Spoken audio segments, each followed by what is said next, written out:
Okay guys, this is example 3 for today, subtracting rational expressions.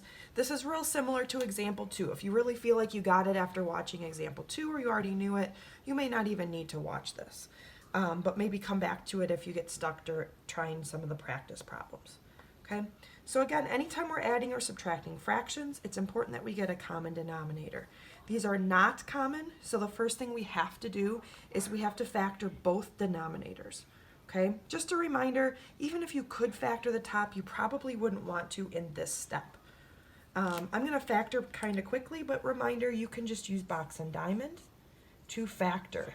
If you're still needing some help with box and diamond, shoot me an email, okay, and I will see what I can do to create a video to help you remember how to do box and diamond if it's needed.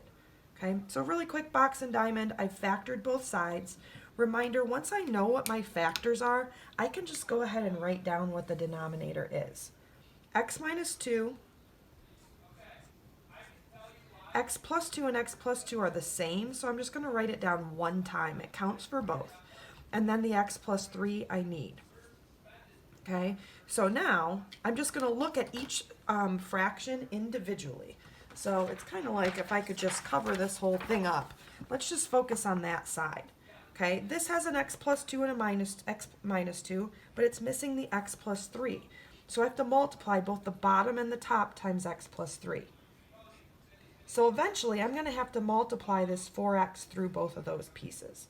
And I got to add it down here, and I don't have a lot of space on my board, so bear with me. Okay, then I can totally ignore this first one and only look at the second one. So if I'm doing that, I already have an x plus 2 and an x plus 3, but I'm missing the x minus 2. So I'm going to multiply by x minus 2 on the bottom and on the top. And again, I'm going to distribute, but before I forget, this is a subtraction problem, so I need to make sure that I'm distributing a negative 2. I'm going to change that to addition. I'm going to distribute the negative 2x through.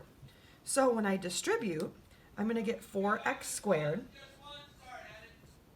Then I'm going to do a positive 12x. Can you hear my husband working on the other end of the house? Subtract 2x squared.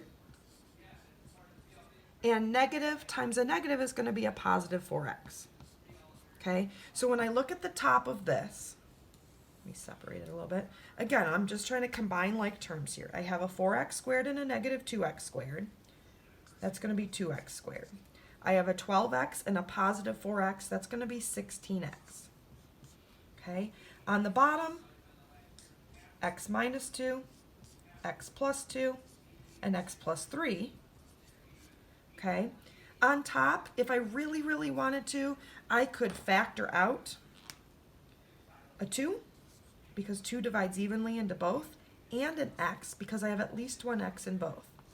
2x times something gives me 2x squared. Okay, it's like I'm thinking backwards, I'm undistributing. Next, 2x times something gives me 16x, that's just an 8. Okay, this would only be helpful if I had a plain 2 down here, I had a plain x down here, or I had the entire factor of x plus 8. But since that does not match up, I've got my final answer right here. If you want to put this on top instead of 2x squared plus 16, it's accurate. Okay, either way is fine.